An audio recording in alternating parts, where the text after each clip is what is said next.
Hello guys, how are you? I'm Hardeep Singh. Welcome back to your own YouTube channel. IELTS updates and recent exams. For more updates related to recent IELTS exam writing test topics, listening, reading, practice test, and speaking, you got guesswork. Please, guys, participate in everyday listening and reading practice test to achieve your desired band score in your actual IELTS exam. Please hit the like and subscribe button. Press the bell icon for the upcoming notifications. Don't forget like, subscribe and share my YouTube channel and my Facebook page, IELTS updates and recent exams. Now turn to part 1. You will hear a woman calling an animal park to inquire about a job. First, you have some time to look at questions 1 to 5.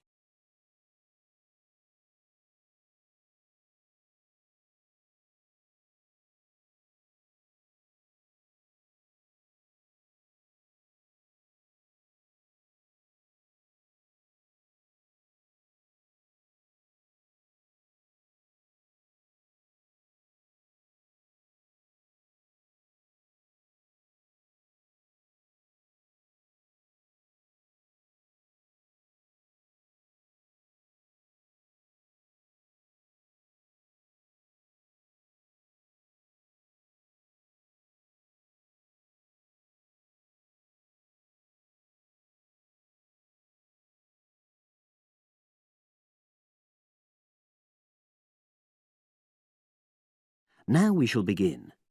You should answer the questions as you listen, because you will not hear the recording a second time. Listen carefully and answer questions 1 to 5. Bender's Animal Park, hello. Oh, hello. I'm ringing to ask whether you have any jobs available. What sort of work are you looking for? Is that permanent or part-time or... Actually, I'm just looking for temporary work. I'm a student. Oh, right. I'll just get a form and ask you a few questions. Then I'll pass your application on to our recruitment section. Is that okay? Fine, thank you.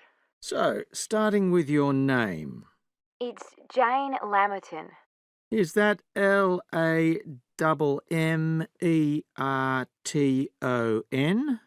There's only one M in it. Oh, right. And your address? It's 42 West Lane. Right. And is that in Exeter? Yes. Okay. And can you give me your mobile phone number? 07792 430 921. Right. Now, the next thing is, when are you available to start work? I finish college on the 8th of June. That's in 3 weeks' time. But I can't start work till the 11th because I've got a hospital appointment on the 10th of June. No problem. Now, I need to ask you a few questions about the type of job that might be suitable. Do you have any particular kind of work in mind? It doesn't necessarily mean that you will get work in the field that you want, but I can record your preferences. Well, I'd do anything. And I have worked as an assistant animal keeper before, when I was still at school.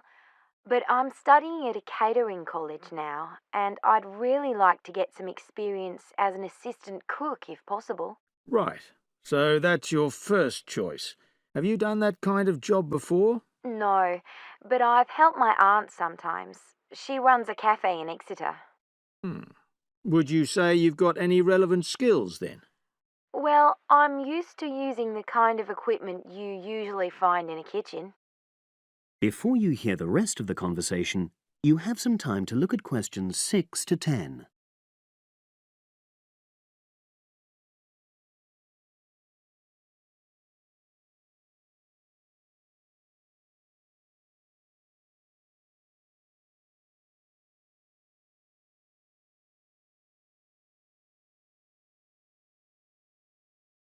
Now listen and answer questions 6 to 10. Okay. And I know you're still studying, but do you already have any qualifications related to that kind of work? A hygiene qualification, for example? I haven't, no, but I've got a certificate in food handling. I did it before I decided to become a full-time student. Fine. Okay. That means you wouldn't need any specific training if you did get the kind of work you wanted. But you'd have to do a short course on first aid. All our new employees do that. It just takes half a day, and most people find it generally useful. Oh, yes, I'm sure it is. Well, that's about it, really. Just one last thing.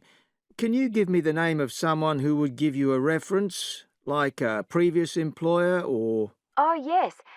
You can put Dr. Ruth Price. Okay. Is that one of your college lecturers? She's my college tutor. She's known me for over 2 years, and I'm sure she wouldn't mind. In fact, she's given me a reference before. Fine. We'd probably contact her by phone. Do you happen to know her number? I've got it on my phone, yes. It's 0208 685 114. That's a landline. Good. Well, as I say, I can't promise anything, but I'll pass your application on, and you should hear in a few days. Is there anything else? Just one thing. I suffer from a particular type of colour blindness, and sometimes employers have to make special arrangements for that. Okay, I'll make a note of that. It won't be a problem, but it's good that you've made us aware of it. You can provide us with more details if you're offered a job. Okay. Thanks very much. Bye. Bye. That is the end of Part 1. You now have 1 minute to check your answers to Part 1.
Part 2. You hear a club leader giving information to a group of young people who are planning to do a 2-week holiday course at the Tamerton Centre. First, you have some time to look at questions 11 to 15.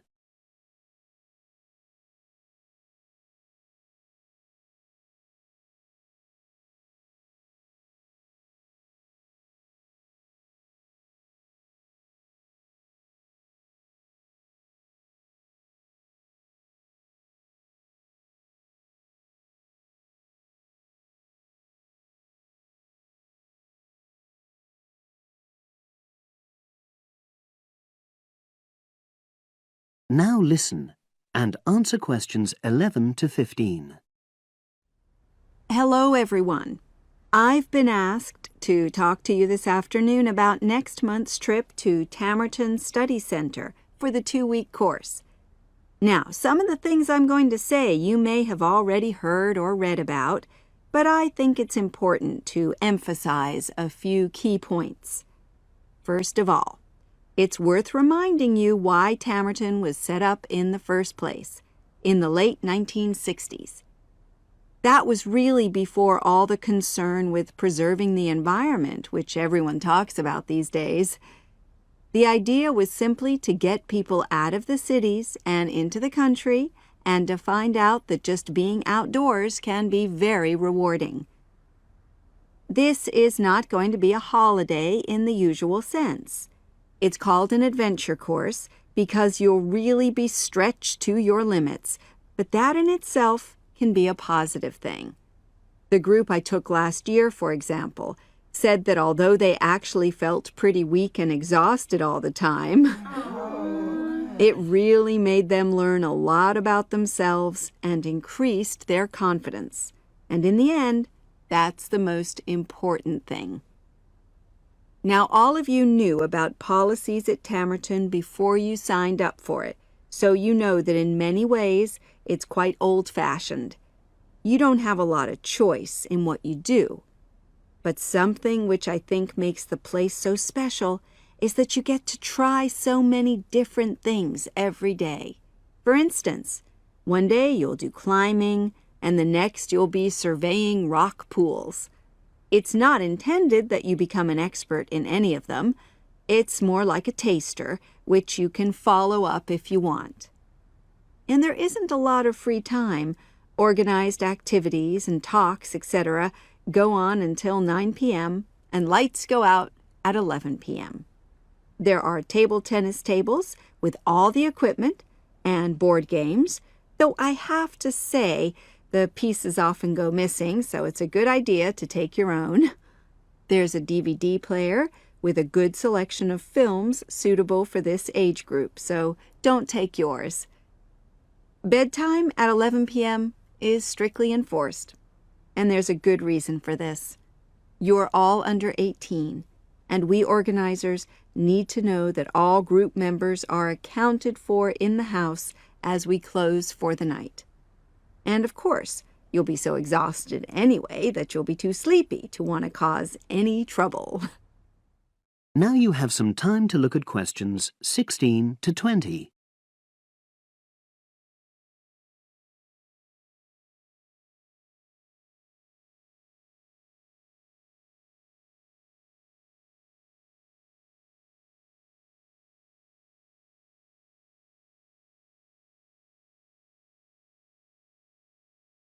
Now listen and answer questions 16 to 20. Now, what should you pack? The information sheet tells you a lot about what clothing to bring. But what about other things? Well, Tamerton House has its own small shop, but anything there is several miles away, so you won't have many opportunities for buying supplies. So in this last part of my talk, I'm going to explain what objects you should take with you to the center, what you can take if you want, and also, very importantly, what you cannot take. Several of you came up to me before this talk and asked whether you can take things like kettles or hair dryers. The answer is there are plenty of these electrical appliances available in the center, and they are of the proper voltage and are checked regularly. Yours may not be, so the rules at Tamerton say you can't bring them into the center because it's considered a fire risk. Remember, it's a very old house. Now, another question was about cell phones. Although you definitely can't have them on during inside talks, you equally definitely need them when you're out on exercises. So they're a must, I'm afraid. Anybody who wishes to talk to me about borrowing a phone for the fortnight, please see me after this talk. Now, the weather's heating up at the moment, and you'll be outdoors a great deal. If you wear proper clothing, especially a hat, sun cream is optional. Also, they sell high-factor cream in the shop, so you don't have to take any of your own unless there's a special kind you use. Now, there's a special note about things like deodorants, which come in aerosol cans. I need to tell you that these are banned in the center because apparently they have the habit of setting off the fire alarms. If you want to take an aerosol can, you'll actually be at risk of being told to leave. And finally, people have been asking about whether they need to take towels. Well, the center does provide 1 towel per guest, which you're required to wash yourself. If you're happy with that, then don't bring another. If not, take one of your own. Just remember how much outdoor exercise you'll be doing and how dirty and wet you'll be getting. That is the end of Part 2. You now have 30 seconds to check your answers to Part 2.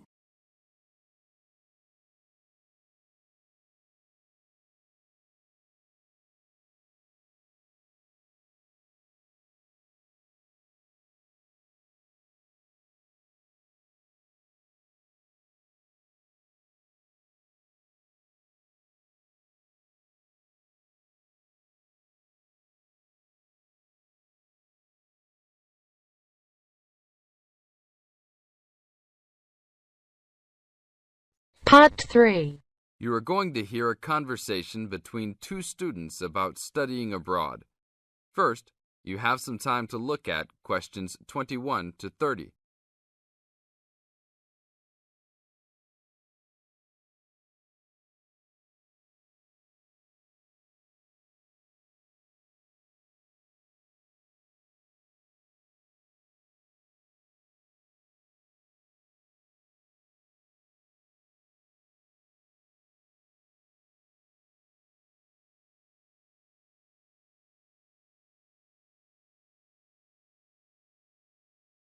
Hey Mary, how's school going?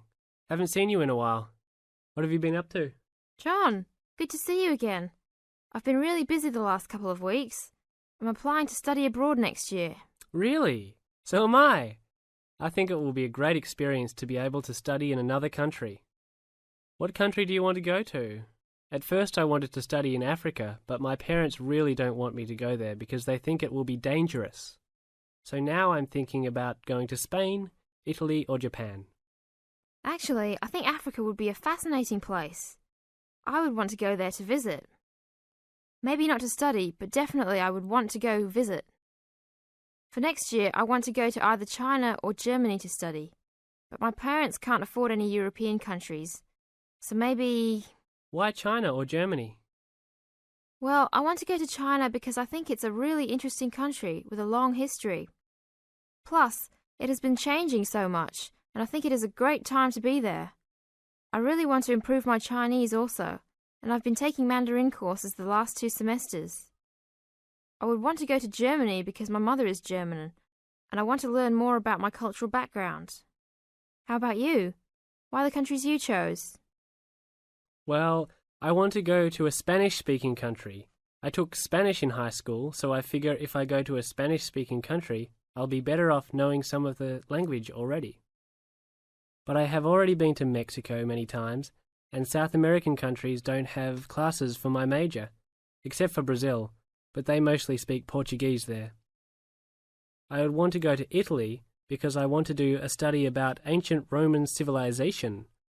It has always been a dream of mine to go and see Pompeii and the volcanic ruins. Plus, my family has Italian roots, and I love Italian food.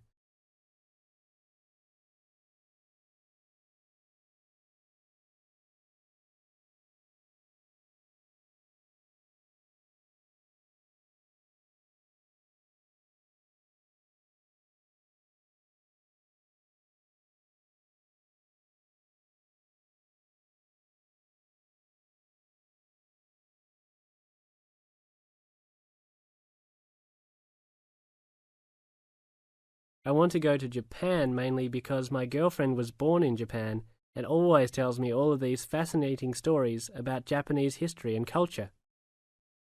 I am a big fan of sumo wrestling also, so I've always wanted to see a sumo match in person.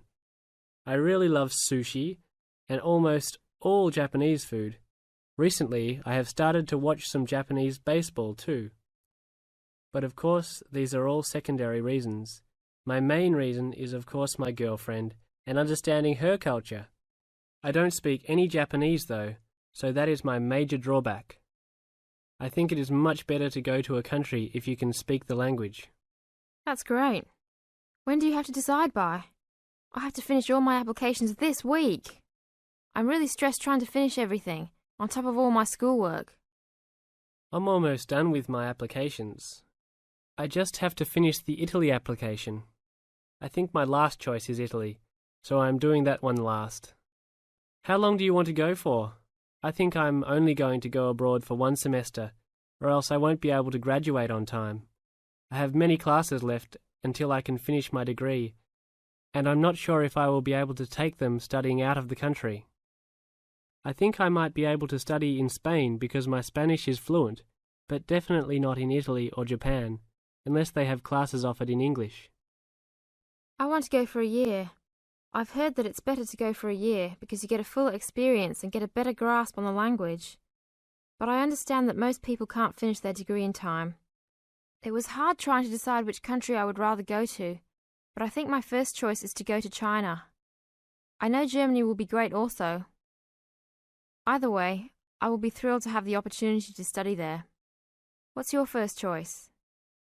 I really don't have one. Actually, I think I'm like you. Just being able to study in another country will be great. Either Japan or Spain will be awesome. Italy will be awesome too. But I've been there a bunch of times, so I think I prefer to go somewhere else. Sounds exciting. We'll have to go to class now. It was great talking to you again. See you around next time? Yeah, sure. See you around. Hope that everything goes well. That is the end of part 3. You now have half a minute to check your answers.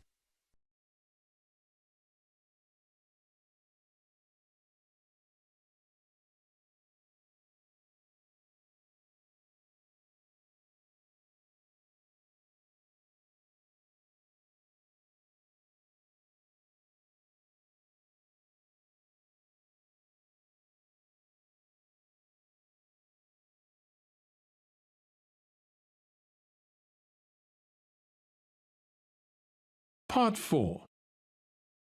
You will hear a woman giving a talk at a popular science convention. She is describing research into artificial gills designed to enable humans to breathe underwater. Now you have some time to look at questions 31 to 40.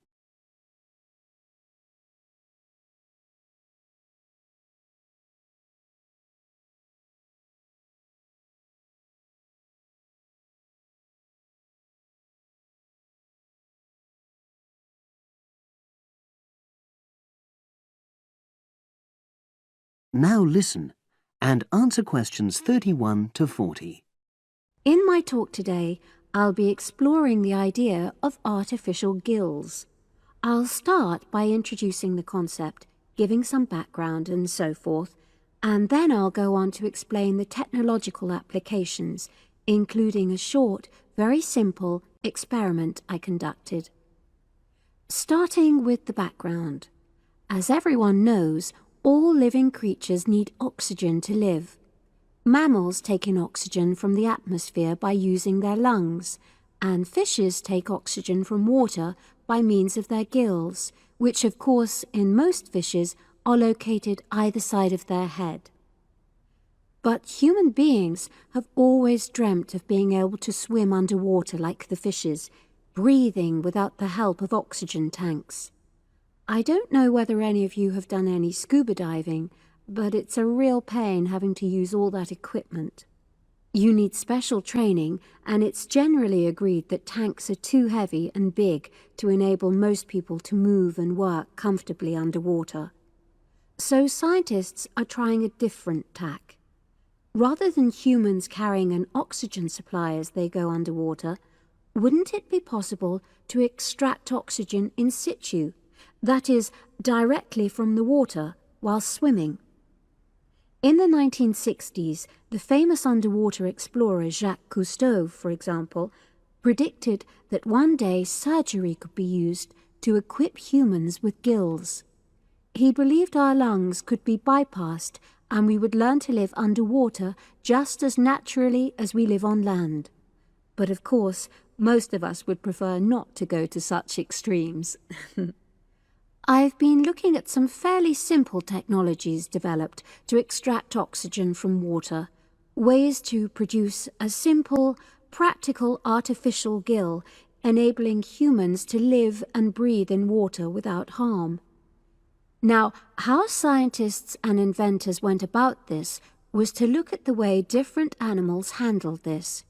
Fairly obviously, they looked at the way fishes breathe, but also how they move down and float up to the surface using inflatable sacs called swim bladders. Scientists also looked at animals without gills, which use bubbles of air underwater, notably beetles. These insects contrive to stay underwater for long periods by breathing from this bubble, which they hold under their wing cases. By looking at these animal adaptations, inventors began to come up with their own artificial gills. Now, making a crude gill is actually rather easy, more straightforward. You take a watertight box, which is made of a material which is permeable to gas, That is, it allows it to pass through inwards and outwards. You then fill this with air, fix it to the diver's face, and go down underwater.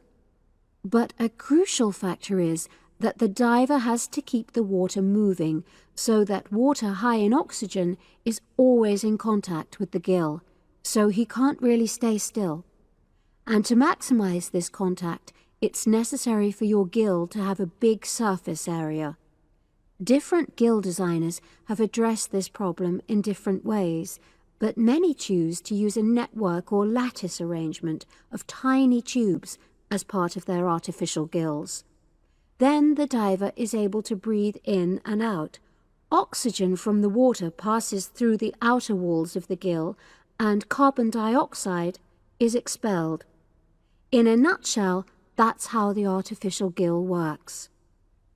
So, having read about these simple gill mechanisms, I decided to create my own. I followed the procedure I've just described, and it worked pretty well when I tried it out in the swimming pool. I lasted underwater for nearly 40 minutes. However, I've read about other people breathing through their gill for several hours. So the basic idea works well, but the real limitation is that these simple gills don't work as the diver descends to any great depth because the pressure builds and a whole different set of problems are caused by that. Research is being done into how these problems might be overcome, but that's another story, which has to be a subject of another talk.